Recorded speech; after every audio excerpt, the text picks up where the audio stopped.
Ventilate से ventilators यानी हवा का आदान प्रदान करने वाला। ये उन मरीजों को लगाया जाता है जिनको सांस लेने में कठिनाई हो रही हो या सांस बिल्कुल भी नहीं ले पा रहे हो, जिससे मरीज की लाइफ को बचाया जा सके। मरीज को वेंटिलेट करने के लिए वेंटिलेटर में अलग अलग मोड होते हैं जो मरीज की कंडीशन के अकॉर्डिंग सेट कर दिया जाता है और फिर मशीन मरीज को वेंटिलेट करती रहती है। अब समझते हैं वेंटिलेटर के मोड। मेनली वेंटी में 2 मोड होते हैं, पहला इन्वेजिव और दूसरा है नॉन इन्वेजिव। इन्वेजिव का मतलब होता है शरीर के अंदर और नॉन इन्वेजिव का मतलब होता है शरीर के बाहर। पहले समझते हैं नॉन इन्वेजिव को। इस प्रकार के मोड में मरीज को कोई किसी प्रकार की ट्यूब इंसर्ट नहीं करनी पड़ती, बल्कि इसको बिना किसी ट्यूब के डायरेक्ट मुंह पर मास्क अप्लाई करके मरीज को वेंटिलेट किया जाता है। इस मोड में एक ही मोड होता है। इस मोड को बाईपैप मोड बोला जाता है। दूसरा है इन्वेजिव। इन्वेजिव का मतलब शरीर के अंदर, मींस मरीज को वेंटिलेट करने के लिए ट्यूब को मुंह से इंसर्ट कर दी जाती है, जिसको इंट्यूबेशन बोलते हैं। फिर मरीज को वेंटिलेटर से कनेक्ट कर दिया जाता है। ट्यूब को इंसर्ट करने से पहले मरीज को पूरी तरह से बेहोश किया जाता है, फिर ट्यूब इंसर्ट करते हैं और जब तक पूरी तरह से ठीक न हो तब तक हल्का सा बेहोश रखा जाता है ताकि मरीज को ट्यूब से कोई परेशानी न हो। मरीज ठीक होने के बाद ट्यूब को निकाल दिया जाता है, जिसको एक्सट्यूबेशन बोलते हैं, और ट्यूब को बाहर निकालते समय मरीज पूरी तरह से होश में होना चाहिए। अगर मुंह में लगी ट्यूब को ज्यादा दिन हो गए या फिर डॉक्टर साहब को लगता है कि मरीज को ज्यादा वेंटिलेटर्स की रिक्वायर्ड रहेगी, तो मुंह में लगी ट्यूब को हटा के गले में लगा दी जाती है, जिसको ट्रैकियोस्टमी बोलते हैं, ताकि मरीज को कोई परेशानी न हो और मरीज को वेंटिलेट के दौरान बेहोश भी न रखना पड़े।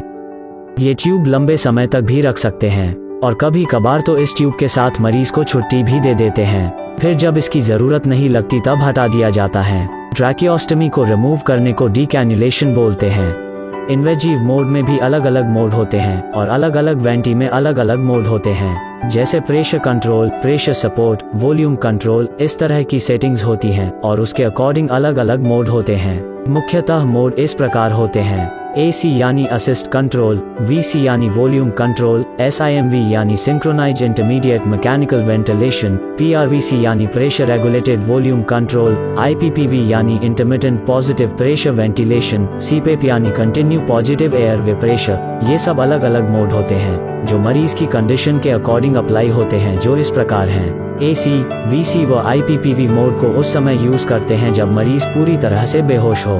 इस प्रकार के मोड में मरीज जब एक्स्ट्रा ब्रेथ लेता है तो जो पैरामीटर्स सेट किया है उस हिसाब से ही मिल पाती है। जैसे टाइडल वॉल्यूम 500 ml सेट किया हो तो 500 ml ही जाएगा, और SIMV और PRVC मोड तो तब यूज किया जाता है तब मरीज बेहोशी से होश में आ रहा हो। मोस्टली इन मोड का यूज ऑपरेशन के बाद होश आने पर किया जाता है। और लास्ट में CPAP, ये मोड उस समय यूज में लिया जाता है तब मरीज की लगी हुई ट्यूब को रिमूव करने का प्लान हो, तब इस मोड का यूज किया जाता है। इस मोड में सांस मरीज की खुद की होती है और वेंटी सिर्फ सपोर्ट करता है। इसमें यही देखा जाता है कि ट्यूब को रिमूव करने के बाद मरीज सांस ले पाएगा या नहीं। 3-4 घंटे तक इस मोड में रखने के बाद मरीज को लगी हुई ट्यूब के साथ 2-3 घंटे ऑक्सीजन सपोर्ट पर रखते हैं। अगर सब कुछ ठीक रहता है तो फिर ट्यूब को रिमूव कर देते हैं।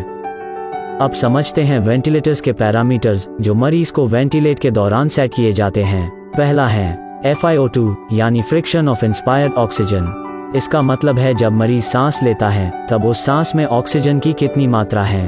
वैसे मेनली अपने पर्यावरण में ऑक्सीजन की मात्रा 21% होती है और नॉर्मली हर इंसान एक सांस में 21% ऑक्सीजन को इनहेल करता है। दूसरा है PEEP यानी पॉजिटिव एंड एक्सपायरिटी प्रेशर। इसका मतलब है सांस को छोड़ने के बाद फेफड़ों में पॉजिटिव प्रेशर, यानी जब मरीज सांस को छोड़ता है तब मरीज के फेफड़ों में कितनी एयर रहनी चाहिए। ये एयर मरीज के फेफड़ों को कोलैप्स होने से बचाती है।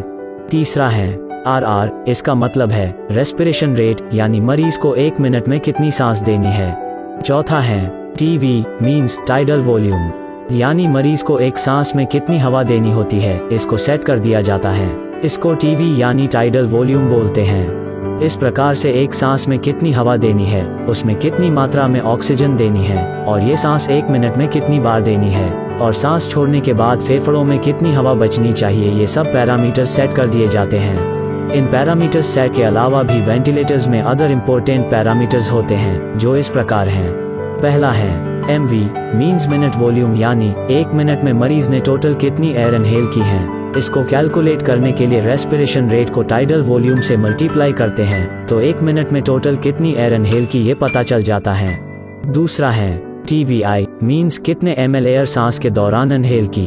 तीसरा है TVE मीन्स कितने ml एयर सांस के दौरान छोड़ी है। चौथी है PIP। ये पैरामीटर्स बहुत ही इंपॉर्टेंट हैं क्योंकि इस पैरामीटर्स से ही पता चलता है मरीज की ट्यूब में कोई ब्लॉकेज या लीकेज तो नहीं है।